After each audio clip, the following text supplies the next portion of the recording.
I think where I have to start with this is trust issues and language barriers, because I've been making these videos that are sort of relitigating, I guess, the death of Digibro, the creation of Trixie, the continued inability to square away a certain section of my audience that I very adamantly have been trying to get rid of.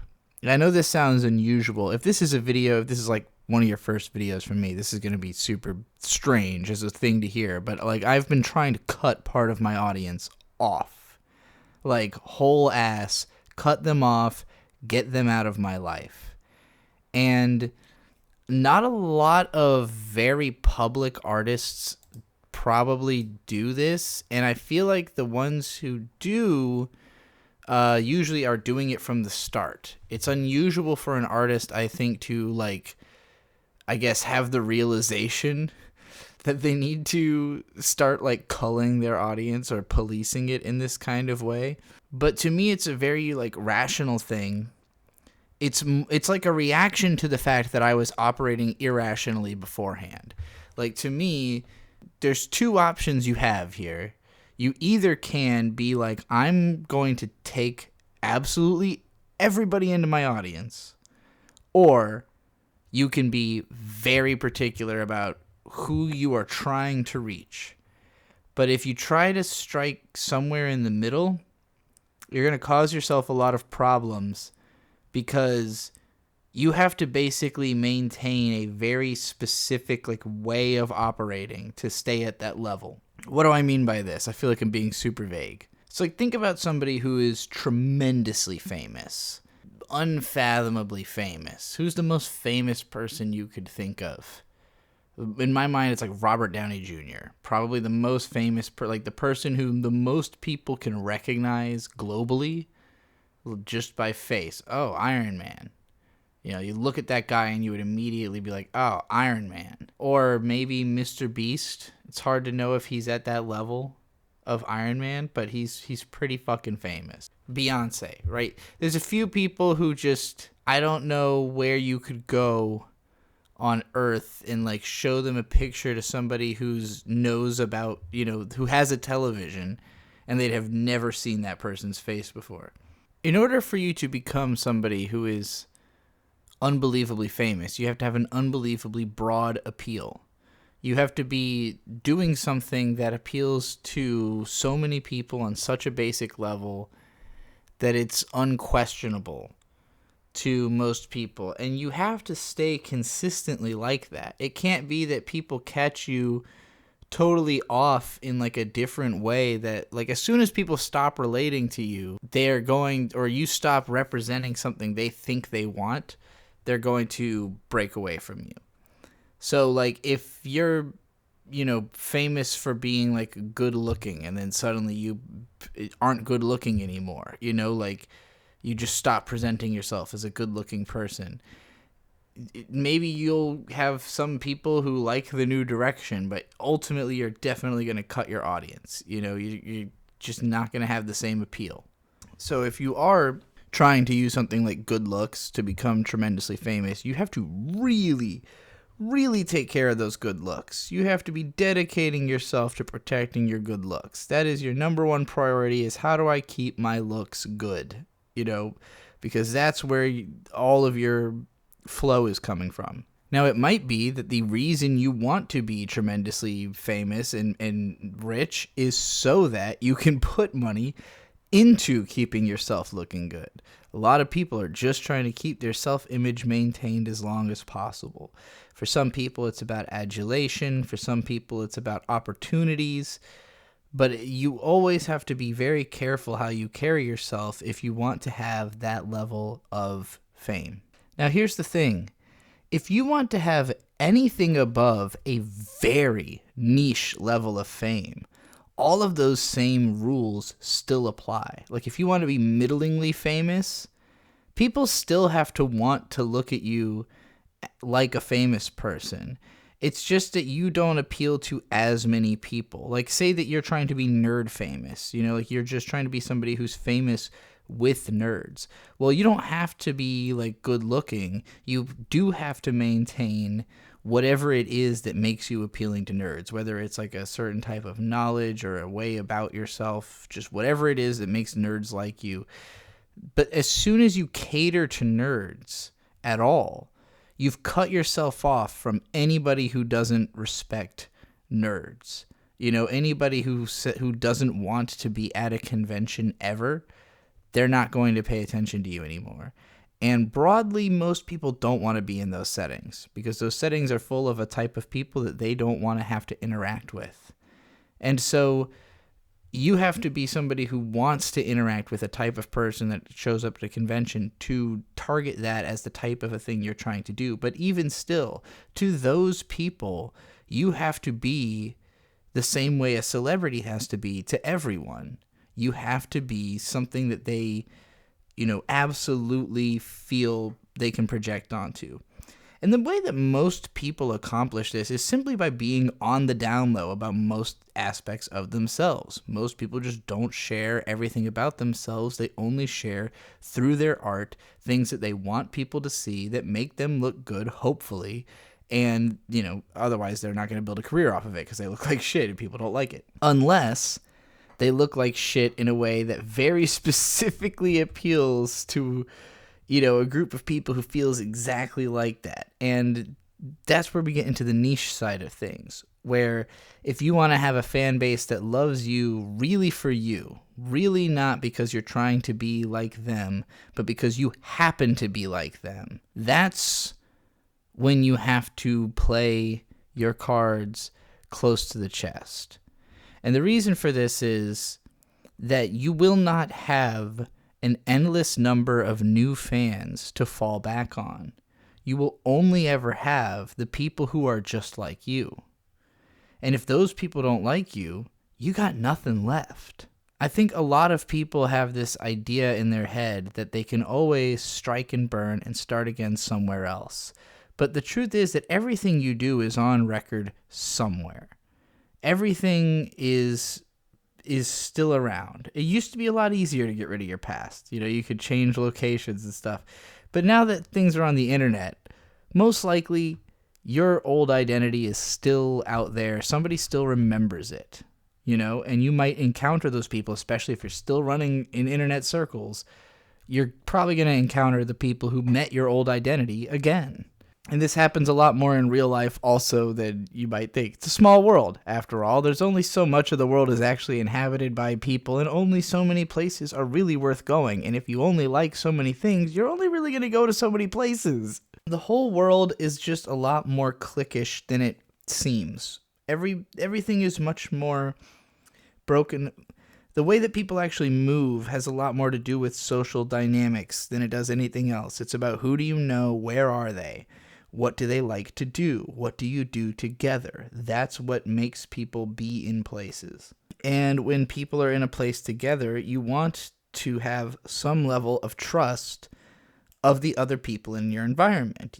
You might not necessarily need to know exactly who they are, but you want to believe that they are operating under the same social logic that you are. And there are lots of ways that people signify this, that they, use aspects of how they appear to make you consider what social logic they're operating under. Or maybe, in their attempt, they have failed so horribly that everybody just kind of clocks you as somebody who doesn't understand how to fit in. Maybe even you're attempting to express your inability to fit in. Now, I didn't understand any of this in the early part of my career. I really looked at it like that the goal was just to continually have more and more people watch my stuff. And I knew that there was always going to be a disconnect where certain viewers are going to like certain things and certain viewers weren't going to like other things. But as long as I had some content that appealed more broadly, then it might get people interested in me and they might investigate the weirder stuff and slowly start liking it if they keep checking it out and, developing a taste for it. And that did work to a kind of shocking extent. But at some point, I came to realize that there's a bigger metagame of having a career. Actually, the best analogy I can use to explain this is to talk about Harvey Weinstein and why he was able to get away with what he was doing for such a long time. It starts with being able to fund, let's say you know someone who is a genius. You have a ton of money and you know a genius. And the genius needs a ton of money to do something specific. And so you give that genius a ton of money on the pretense that that specific thing is going to make a lot of money back, and it does, and the two of you are like, great, awesome. And now other geniuses start coming to you being like, hey, I also have an idea. So Harvey Weinstein was in that position of being the guy who had collected the contact of all these geniuses. And when he has that leverage, and then people are trying to get into contact with those people, he can say, oh, well, do this for me, and I'll put you in with these people. And if you don't, I'll make sure you never speak to these people. And once you have a certain level of power, a certain number of connections, everybody within that web feels threatened by losing that point of connection. If anybody pissed him off, they lose contact to everybody else that's connected to him. Ostensibly, that's what he was trying to make it seem like, even if there's probably a lot of people who would want to subvert him, but they would have to be kind of really going at it to actually, make it work. And at some point, obviously, it happened. People finally decided, like, enough is enough, this guy needs to be gotten rid of, and people started speaking out. But for a very long time, it's just like, if you were to try to do anything to stop this, you are going to lose opportunities. So, in that way, opportunities just kind of keep collecting at the top of a system. And as soon as you try to be an oppositional force because you don't like what the system, what logic it operates under, you don't like the fact that the people in control are abusing their power at the top to make whatever they want happen, you will be stopped from creating that other industry, because that's the biggest threat. And there's lots of people who will look at something like the Weinstein situation and say, like, well, these women wanted a career and they were just giving a trade, and then they decided to feel bad about it later. It's like, what could they have done? Again, like, if you leave that situation saying no, you have no career, because you have to then go and build an entire counter industry and you have no connections. Weinstein was just lucked his way into having connections in the first place that let him get more connections. It's the kind of thing that compiles on itself. If you play ball, you have to play ball. And every industry that has a big power structure, it has its own game. It has its own logic. It has things you can't say, things you can't do. Whatever job you have, you know what the things you can't say and things you can't do are at that job. I know there are certain things I can't say and can't do at this job. And not just because I'll get kicked off of YouTube, but because you will hate me. And it's not that I want to do those things. I don't. But I'm just saying there are lines that just can't be crossed socially, and you get to keep doing what you do. If nobody wants you around, you won't be allowed to be around. On some level, I understood that there's like tons of corruption within the entertainment industry, and so I always was like very worried about being abused and trying to move carefully, where like I really didn't want to be taken advantage of. And I was a couple of times, like, even though I was being very careful, I still let myself get talked into joining like a multi-channel network that sucked and just took, just skimmed money off of the top and did nothing for me until I demanded that they take me off. I still ended up talking to the Flying Colors Foundation, which, all they ever did was pay me $100 to talk to them for an hour about how I think animators should have Patreons, but like ultimately they were some kind of scam group. That ended up being like a ding on my reputation to ever even have associated with these guys. So it's like, just moving through the industry at all, you're always surrounded by all this stuff, and like I didn't want to participate in all that because I am dealing with enough inwardly. I've been so stuck inside my own mind and dealing with my own hangups that I don't want to deal with other people's bullshit on top of that. It's made it difficult for me to even collaborate, with other YouTubers or other small time creators, because I don't want to end up having drama with them where, they regret something we did together and now we have to have a whole, talk about it. Just always been stuff I don't want to deal with, because again, I'm too deep in myself to also have to be worried about, how my creativity is affecting other people. But my creativity also affects my audience.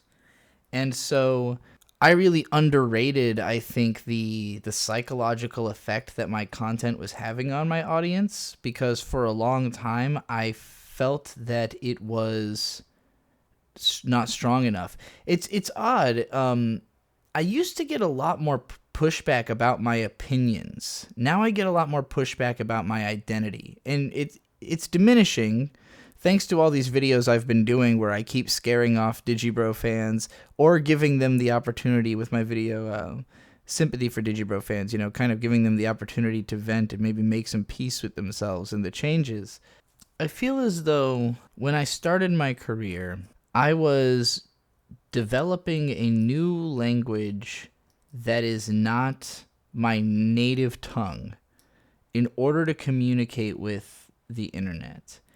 And that language is something that was cobbled together from other people's language. It was me seeing other analysis videos and the way people talk and reading anime blogs and everything that I grew up with in my teens and 20s that changed the way I communicate, and projecting all of that into a video.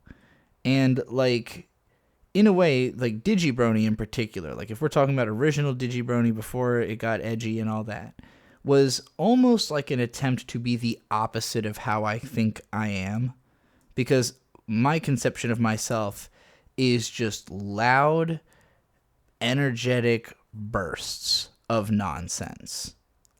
My self-impression is not an analytical person. It is not a, brooding intellectual. It is an out-of-control, spastic child.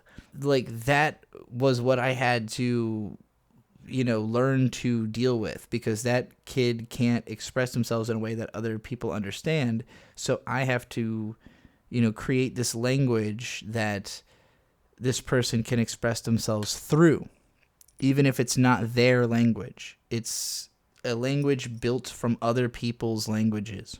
This isn't my natural voice. This isn't what I sound like when I talk to people I like. Or, this is how I sound when I talk to the microphone, because I've been using this microphone for a really long time, and I know exactly what tones sound good in this microphone. So I built this voice around this microphone. I don't talk like this ever, at all. This is purely a microphone voice. Listen to other videos. Listen to the way I talk when I'm walking around without. I don't even sound like this when I'm doing an unscripted vlog. It's a different voice. It's the microphone voice. I've been talking a lot lately about how I'm a bad masker. I have a lot of mask layers. And on some level, I identify with the masks. I chose these masks. They're my masks. I designed them out of patchwork of other people's masks. But they are not my real face, and showing my real face is really, really hard. It's hard for me to do unless I trust someone completely, and I don't even trust myself completely. I think I trust Bird more than I trust myself, and so I actually think I express my truest emotions more around him than I do by myself. It feels like when I'm by myself, my guard is up, and then when I'm around him, my guard comes down, and I'm able to be more freely expressive in the way that I feel like I should naturally be. But it somehow gets sucked up inside of me, and it's because I feel like I'm always in this state of waiting for something to happen. Like, I'm always expecting that something is going to happen that I need to be on alert for. And then, it really takes like a certain environment for me to let that guard down, for me to be in a state of, I really don't think anything's going to happen right now. Yesterday, for instance, almost record-breaking snowfall in Virginia Beach. Oh, I live in Norfolk, but here in Hampton Roads, there was 10.5 inches of snow on top of our cars when we woke up in the morning yesterday. So, Bird was off work, and my parents were around, my granddad's around, everybody's just packed in the house, there's snow on the ground, and I felt delighted, just like a general sense of delight. It's a sunny day, the gang's all here, no chip on my shoulder, ah ha ha ha ha, as Dochi would say. And so what I consider my real voice was very front and center all day, and I kept noticing it, and I don't know if anybody else did. I'd always kind of ask myself, like, does anybody notice? Is anybody going to say anything that I sound this way? But, like, it just felt like every single time something happened, I had exactly my natural reaction. And that is an oddly rare feeling for me. It's like, it's not something I unlock by myself. By myself, I tend to try to seek some kind of feeling of social connection for inspiration. So I'm constantly watching YouTube videos and stuff and, like, trying to feel something that's going to, like, take me into myself and make me consider something I can talk about on my own thing, to make my own video. But what tends to inspire me the most is just having interactions, having actual, going places, doing things. But I also get so overwhelmed by that inspiration that it's not easy to immediately turn that into a product. And that's why anime has stayed in the middle of this relationship for so long, is that there's not a ton of anime that are so advanced that I couldn't just watch them and immediately churn out a thorough analysis, because they're just not that hard to analyze. Whereas analyzing a conversation you just had with a whole ass person, that takes real thought and real consideration. Analyzing what you just saw when you go to a national park and, like, you see something that is not even, like, logical to how you understood the earth to work, that takes real thought and real consideration, and probably you can't say anything that interesting about it because it takes, like, lots of study to be able to. But it's inspiring, and all of that sits in the back of your head, and it comes up later, and it influences the way you think and how you talk and everything you do from that point forward.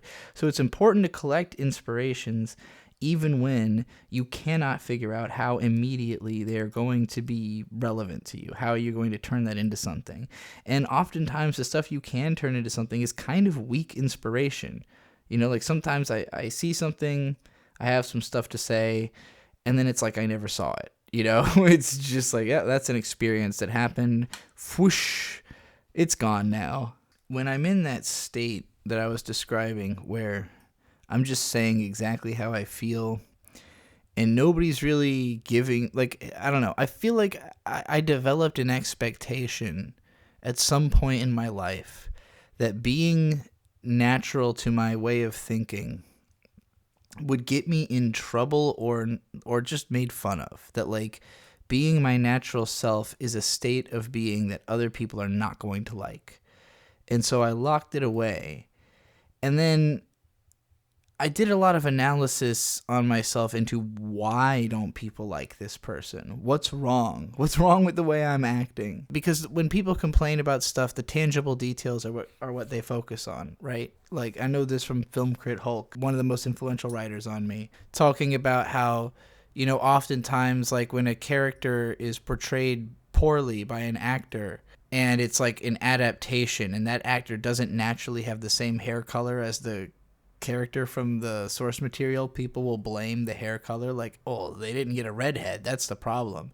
It has nothing to do with whether she can act the part of the redhead. They put a wig on them. They're always going to be wearing a different hair color. Are they right for the role? It doesn't matter the fucking hair color, you know, but that's the tangible details. And for me, there's certain, like, for instance, having like an effeminate voice.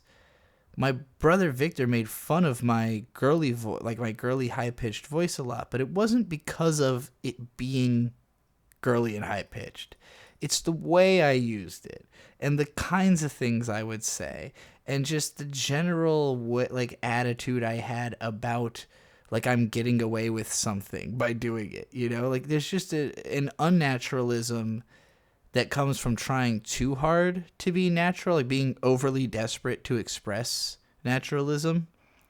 And that's the number one thing I fear in my content, is that in my attempt to be natural, I'll go so far past it that it doesn't seem natural at all. Like the Pluto show is a great example of that, but like me doing it, like leaning in on it because I understand it now, like where that's always been inside of me, like doing a show in that voice that could have happened at any time in my career in terms of my ability to do that, like to say the things I said and to use the voice I used and to have that sense of humor about it. That was all always possible. But in my mind, it's just like tremendously cringe.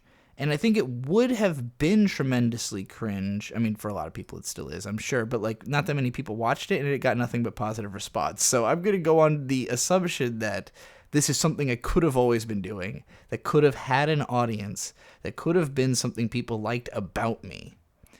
But my impression of it was, this is a bad thing to lock away. This is not a way to be.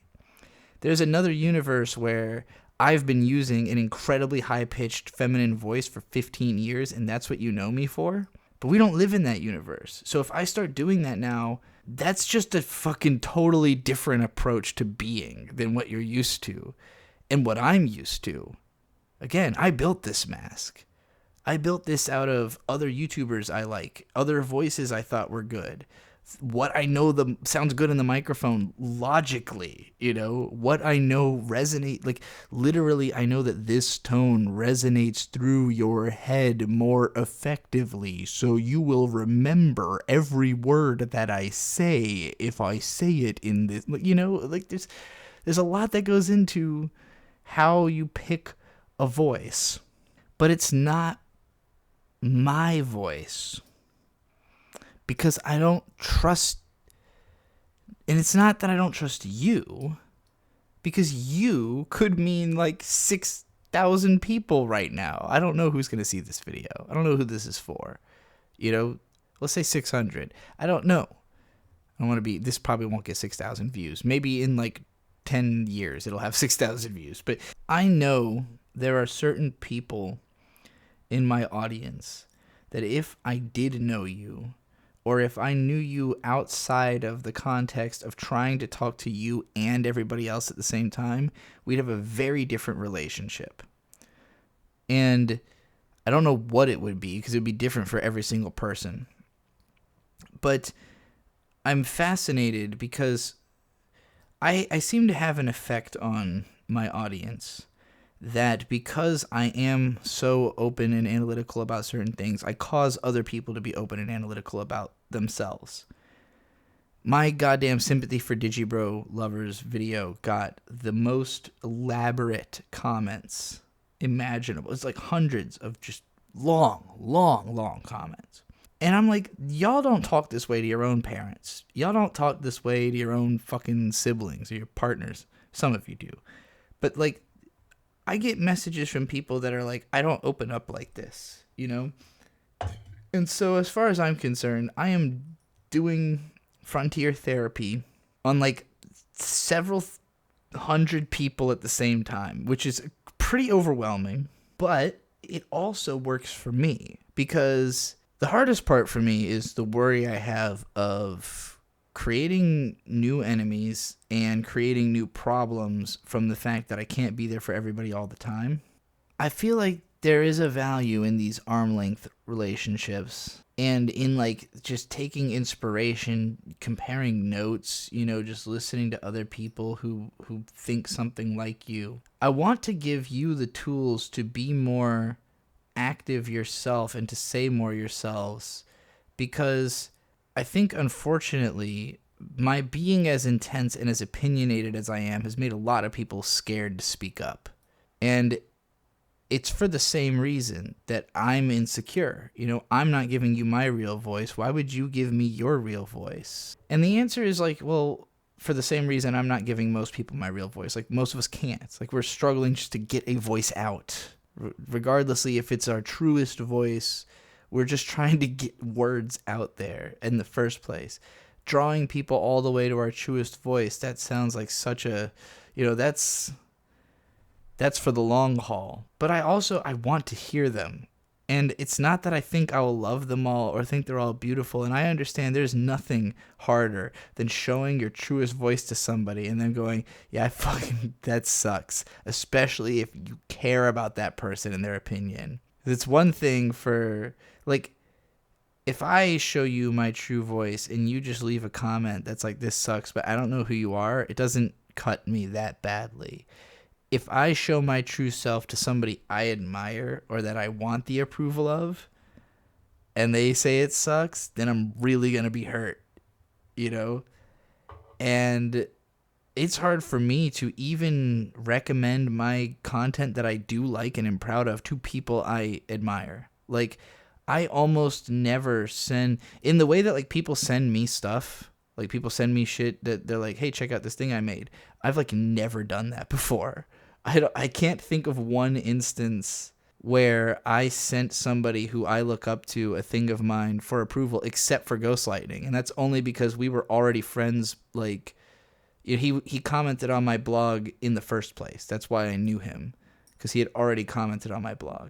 If I like somebody else's stuff and they like my stuff, it could be that I admire them and we shared things back and forth. But like, it's never been that I thought someone was like awesome and I really wanted them to see my stuff because I wanted their approval or I wanted their help with it. I'm always like, I don't want to be hated by this person that I admire. So I totally get why people are scared to send me stuff, especially you've seen what happens if I do end up not liking you. It might be, but like, I don't know, like when I tell people off, I'm always hoping that they're just going to like learn their lesson and come back, right? Like the hope is you actually do change and just be like that it is effective. Or that you do go away, but you find your own tribe or whatever, like I'd have to really hate your opinion to want you to like not exist anymore on the basis of it. But you'd have to be a billionaire probably for me to feel that strongly. This is a hard video for me to navigate because it's literally hard for me to be honest. And being honest about not being able to be honest is like fucking, And also being honest isn't always like a good trait. I'm not from the mindset that like that being honest all the time is always the best decision for you or the people you love or for the world in general, like, and a lot of the dishonesty I do have is out of protecting people. It's like there are certain stories I don't want to tell because I don't want to get other people in trouble. And I've done it before, where like I told lots of personal stories on the internet that involved other people. And I have never once asked somebody for permission to tell a story about them. It has always just been me yapping and yapping and yapping. And like, particularly back when I used to do a Let's Play show, the DigiBros show, I used to talk about my friends and my family and stuff a lot. And like, my impression was like, well, these only get like a couple hundred views, and those people themselves don't even listen to them. But it turns out that word gets back to people. If you talk about people in public, they'll find out, and they'll stop hanging out with you because they don't want to be talked about in public. And they won't tell you that. They'll just quietly distance themselves from you. And when you have your friendship entirely in public, like with the PCP, I didn't talk to those guys very much outside the public eye. Like, our relationship was a public spectacle and event. So when that relationship blew up, it was drama for everybody, that a lot of people in the group just did not want drama. You know, like, it wasn't the point. We didn't get into this to have drama. We got into this to do a fun thing together. You know, I started being way more on the down low about everything I do with other people, everything I do. But, like, that also means just being a lot less honest and personal about my life, telling you less of the story. Unless the story is fucking boring, like it was back in the Digibro. And, like, again, I'm describing, even in the Digibro days, oversharing. You know, even at a time where I'm mostly just in my room. The little, you know, I did have a group of friends back then. I don't even now. I have less friends now than I did when I was Digibro. It's just me and Bird and my parents, and I see my brother sometime. Like, last year, I have not had any encounters rather with friends that I was not in some way either directly related to or, you know, directly related to Bird. It sounds really sad when I actually say it out loud like that. Well, I guess I've hung out with some of Bird's work friends I would consider as my own friends as well, but I have only seen them a couple of times. Yeah, basically it's really hard for me to make friends because I don't want to show them a mask. I want them to know my real self and be friends with my real self, but I also don't know how to show them my real self if I don't already trust them.